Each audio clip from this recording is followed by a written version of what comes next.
Welcome to kids area online class 4 Malayalam Onam exam question paper ആണ്. മലയാളം എല്ലാവർക്കും easy ആയിരുന്നോ? എല്ലാവരും നല്ലതുപോലെ എഴുതിയോ? ആൻസേഴ്സ് ഒക്കെ എഴുതിയോ? ഓക്കെ, അപ്പോൾ നമുക്ക് ക്വസ്റ്റ്യൻ പേപ്പർ നോക്കിയാലോ. കേരള സ്റ്റേറ്റ് സിലബസിൽ പഠിക്കുന്ന കുട്ടികൾക്ക് 1ാം ക്ലാസ് മുതൽ 5ാം ക്ലാസ് വരെ പഠിക്കുന്ന കുട്ടികൾക്ക് കിഡ്സ് ഏരിയ ഓൺലൈൻ ട്യൂഷൻ നൽകുന്നു. ഈ ഒരു ടേമിന്റെ ക്ലാസ് ഇപ്പോൾ കഴിയും. അത് കഴിഞ്ഞ് നെക്സ്റ്റ് ടേം ക്ലാസ് സ്റ്റാർട്ട് ചെയ്യും. താല്പര്യമുള്ളവർക്ക് ജോയിൻ ചെയ്യാം. LKG UKG regular classes kids area online നൽകുന്നു. അത് സ്കൂളിൽ പോകാത്ത കുട്ടികൾക്കുള്ളതാണ്. സ്കൂളിൽ പോകുന്ന കുട്ടികൾക്ക് UKGക്ക് ട്യൂഷൻ നൽകുന്നുണ്ട്. English reading writing classes, Malayalam reading writing classes, അത് ബേസിക് ക്ലാസ്സുകളാണ്. കുട്ടികൾക്ക് എഴുതുവാനും വായിക്കുവാനും ബുദ്ധിമുട്ടുണ്ടെങ്കിൽ കൂട്ടി എഴുതുവാനും കൂട്ടി വായിക്കുവാനും ബുദ്ധിമുട്ടുള്ള കുട്ടികൾക്കുള്ള ക്ലാസ് ആണ്. ഇംഗ്ലീഷ് റീഡിംഗ് റൈറ്റിംഗ് ക്ലാസ് ഇപ്പോൾ ഒരു ബാച്ച് സ്റ്റാർട്ട് ചെയ്തു. ഈ ബാച്ച് കഴിഞ്ഞിട്ടായിരിക്കും അടുത്ത ബാച്ച് സ്റ്റാർട്ട് ചെയ്യുക. മലയാളം റീഡിംഗ് റൈറ്റിംഗിന്റെ ക്ലാസ് സെപ്റ്റംബറിൽ സ്റ്റാർട്ട് ചെയ്യുന്നുണ്ട്. താല്പര്യമുള്ളവർക്ക് ജോയിൻ ചെയ്യാവുന്നതാണ്. ജോയിൻ ചെയ്യാനായി ഇവിടെ നൽകിയിട്ടുള്ള വാട്സ്ആപ്പ് നമ്പറിൽ മെസ്സേജ് അയക്കാം.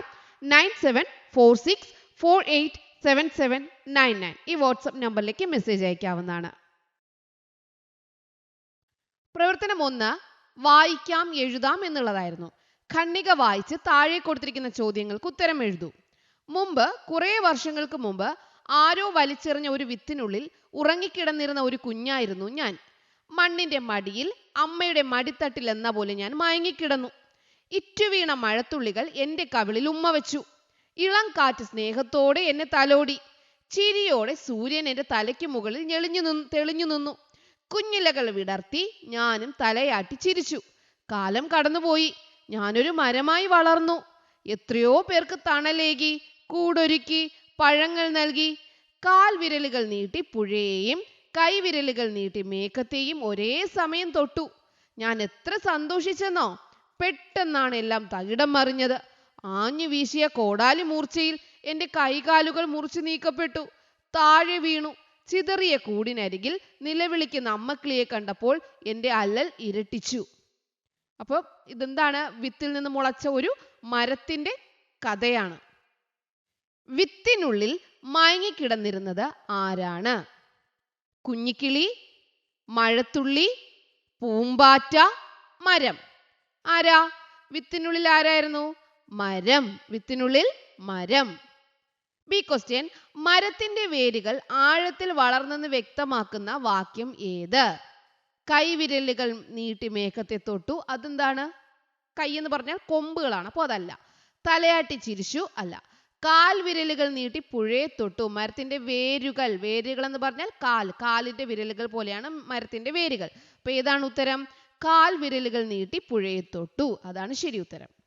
സി ക്വസ്റ്റ്യൻ, ആഞ്ഞു വീശിയ കോടാലി മൂർച്ചയിൽ എൻ്റെ കൈകാലുകൾ മുറിച്ചു നീക്കപ്പെട്ടു. മരത്തിന്റെ ഈ അവസ്ഥയ്ക്ക് ആരായിരിക്കും കാരണക്കാർ? മനുഷ്യർ, മൃഗങ്ങൾ, ആകാശം, മഴ. ഏതായിരുന്നു? മനുഷ്യർ. മനുഷ്യർ കോടാലി വീശി എന്ത് ചെയ്തു? മുറിച്ചു മാറ്റി. ഡി ക്വസ്റ്റ്യൻ എന്താണ്? മരങ്ങൾ നമുക്ക് നൽകുന്ന സഹായങ്ങളിൽ ഉൾപ്പെടാത്തത് ഏത്? തണൽ, കൂട്, വെയിൽ, പഴങ്ങൾ. തണൽ കിട്ടും, കൂട് വയ്ക്കുന്ന കിളികൾ, പഴങ്ങളുണ്ട്, വെയിലാണ് ഇതിൽ ഉൾപ്പെടാത്തത്. ഈ ക്വസ്റ്റ്യൻ, സങ്കടം എന്നർത്ഥം വരുന്ന ഏത് പദമാണ് കഥാഭാഗത്ത് നൽകിയിട്ടുള്ളത്? ഏതായിരുന്നു? മൂർച്ച, തളിര്, ഇളം, അല്ലൽ. അല്ലലാണ് ദുഃഖം, സങ്കടം. അപ്പോൾ ഇതായിരുന്നു പ്രവർത്തനം 1. പ്രവർത്തനം 2 വരികൾ കൂട്ടിച്ചേർക്കാം. മാനത്തു മഴ വരുമാഘോഷം, പാടത്തിനത് കണ്ടു സന്തോഷം. മാനത്തു കൊട്ടും കുഴൽപ്പാട്ടും, പാടത്തു വെട്ടും വിതപ്പാട്ടും. മാനത്തു മേഘത്തിൻ തേരോട്ടം, പാടത്തു കുളിരിന്റെ നീരോട്ടം. മാനത്തെയും പാടത്തെയും കാഴ്ചകൾ ചേർത്ത് 4 വരികൾ കൂട്ടിച്ചേർക്കൂ.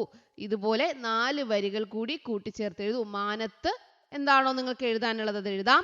പാടത്ത് എന്ന് പറഞ്ഞിട്ട് അത് നിങ്ങൾക്ക് എഴുതാം. ഓക്കെ, മാനത്ത്, പാടത്ത്, അതിങ്ങനെ വരികൾ കൂട്ടിച്ചേർത്ത് എഴുതാനുള്ളതാണ് പ്രവർത്തനം 2. പ്രവർത്തനം 3 ചിഹ്നം ചേർക്കാം. താഴെ കൊടുത്തിരിക്കുന്ന ഭാഗം വായിച്ച് ഉചിതമായ ചിഹ്നങ്ങൾ ചേർത്തെഴുതുക. നല്ല ഉറക്കത്തിലായിരുന്നു. കുഞ്ഞനുറുമ്പ് നേർത്ത നനവുള്ള പച്ചപ്പുൽ തകിടിയിലൂടെ തെന്നി പോകുന്നത് അവൻ സ്വപ്നം കണ്ടു. നല്ല രസം. അവൻ കൂടുതൽ ഉത്സാഹത്തോടെ തെന്നി നീങ്ങാൻ തുടങ്ങി. കുഞ്ഞാ, നീ ഇനി എഴുന്നേറ്റില്ലേ? അമ്മയുടെ ശബ്ദം കേട്ട് അവൻ ഞെട്ടിയുണർന്നു. ഇതിന് നിങ്ങൾ എന്ത് ചെയ്യുക? വായിച്ചിട്ട് എന്ത് ചിഹ്നമൊക്കെ ആയിരിക്കും ചേരുന്നത് കൊടുക്കാനാണ് പറയുന്നത്. നല്ല ഉറക്കത്തിലായിരുന്നു, ഒരു ഫുൾ സ്റ്റോപ്പ് കൊടുക്കാം അല്ലേ?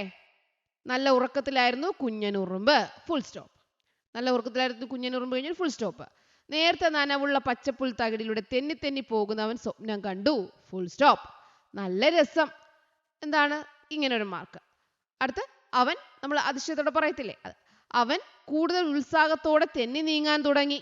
കുഞ്ഞാ, അടുത്തത് എന്താണ്, ഒരു കോട്സ് ഇട്ടിട്ട് കോമ, നീ ഇനി എഴുന്നേറ്റില്ലേ? ഇപ്പൊ ചോദ്യമുണ്ട്, ചോദ്യചിഹ്നം, അത് ക്ലോസ് ചെയ്യുക. അമ്മയുടെ ശബ്ദം കേട്ട് അവൻ ഞെട്ടി ഉണർന്നു. Full stop. ഇതുപോലെ ചിഹ്നം ഇടാനുള്ളതായിരുന്നു പ്രവർത്തനം 3. ഓക്കെ.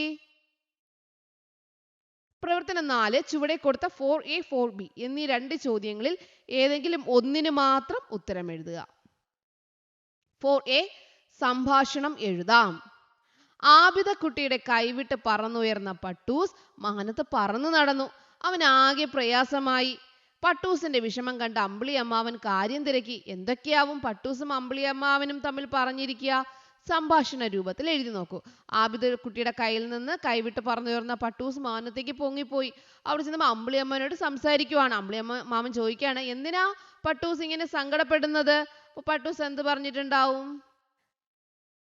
ഇങ്ങനെ ആബിദയുടെ കൈവിട്ട് പറന്ന കാര്യമെല്ലാം പറഞ്ഞ് അവർ തമ്മിൽ എന്താണ് തിരിച്ചു പോകാമെന്നും അങ്ങനെയൊക്കെ പറഞ്ഞ് ഉള്ള സംഭാഷണം എഴുതാം. ഓരോ കുട്ടികളും ഓരോ രീതിയിലായിരിക്കും എഴുതിയിട്ടുണ്ടാവുക. അല്ലെങ്കിൽ 4B എഴുതണം. 4B എങ്ങനെയായിരുന്നു? ഇവിടെ താഴെ ഒരു ഗദ്യ രൂപത്തിലാക്കുക. താഴെ ഒരു കവിത നൽകിയിട്ടുണ്ട്. താഴെ നൽകിയ കവിതയെ വായിച്ച് ആശയം ചോർന്നു പോകാതെ പൂർണ്ണവാക്യങ്ങളായി എഴുതൂ. ഇതിപ്പോ ഒരു കവിതയാണല്ലോ, അതിനെ നമ്മൾ എന്ത് ചെയ്യുക? സെന്റൻസ് ആക്കി ഗദ്യ രൂപത്തിൽ, നമ്മൾ കഥയൊക്കെ എഴുതത്തില്ല, അതുപോലെ ഗദ്യ രൂപത്തിലാക്കി എഴുതുക. ചിറകു കുരുത്തു തുടങ്ങും മുമ്പൊരു ചിന്നക്കുരുവി നനയ്ക്കുന്നു. നീലാകാശം കൂട്ടിനരികെ നിന്നു പതുക്കെ വിളിക്കുന്നു. കാടിന്മീതെ വയലിന്മീതെ കടലിന്മീതെ പോകണമോ? കുഞ്ഞിക്കാറ്റു കളിച്ചു നടക്കും കുന്നിൻ ചരിവിലിരിക്കണമോ? ഇതില് കുരുത്തു എന്ന് പറഞ്ഞാൽ എന്താണ്? ചിറകു മുളച്ചു തുടങ്ങും മുമ്പ് ചിന്നക്കുരുവിക്കൊരു ആഗ്രഹം, നനയ്ക്കുക, വിചാരിക്കുകയാണ്. ചിറക് മുളച്ചില്ല, ചിറക് മുളയ്ക്കുന്നതിന് മുന്നേ ചിന്നക്കുരുവിക്ക് ആഗ്രഹം, വിചാരിക്കുകയാണ്. ചിന്നക്കുരുവി എന്ന് പറഞ്ഞാൽ ചെറിയ കുരുവിയാണ് കേട്ടോ. ചെറിയ കുരുവിക്കൊരു വിചാരം. നീലാകാശം കൂടിന്റെ അരികെ നീലാകാശം നിന്ന് പതിയെ വിളിക്കുകയാണ്. എവിടെ പോകുകയാണെന്ന് നീലാകാശം ചോദിക്കുകയാണ്. കാടിൻ മീതെ പോകണമോ? വയലിന്റെ മീതെ കൂടെ നിനക്ക് പോകണമോ? കടലിന്റെ മീതെ കൂടെ നിനക്ക് പോകണമോ എന്ന് നീലാകാശം ചോദിക്കുകയാണ്. കുഞ്ഞിക്കാറ്റ് കളിച്ച് നടക്കാൻ, കാറ്റ് വീശി നടക്കുന്ന കുന്നിൻ ചരിവിൽ നിനക്ക് ഇരിക്കണമോ? ഇങ്ങനെ നീലാകാശം ചോദിക്കുന്നതാണ്. ഇതിനെന്ത് ചെയ്യുക? സെന്റൻസ് ആക്കി ഗദ്യ രൂപത്തിൽ എഴുതുക. ഗദ്യ രൂപം നമ്മുടെ പദ്യമല്ല, ഗദ്യം. അതായത് മനസ്സിലായല്ലോ, കവിതയെ കഥ പോലെ എഴുതുക. അതാണ് പ്രവർത്തനം 4B.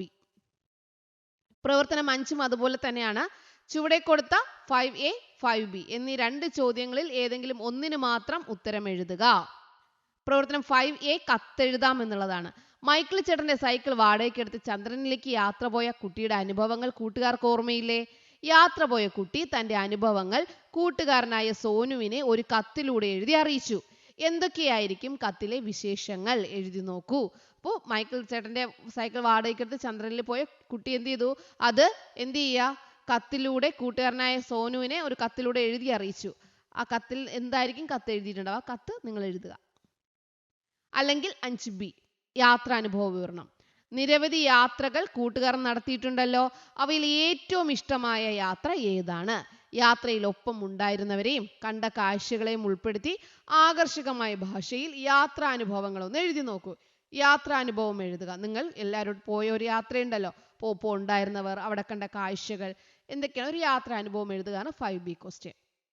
ഇതിലേതെങ്കിലും 5A അല്ലെങ്കിൽ 5B എഴുതിയാൽ മതി. ഇപ്പൊ എക്സാം ഈസി ആയിരുന്നു, എല്ലാവരും നല്ലതുപോലെ എഴുതിയിട്ടുണ്ടാവും. Okay, bye bye, thank U.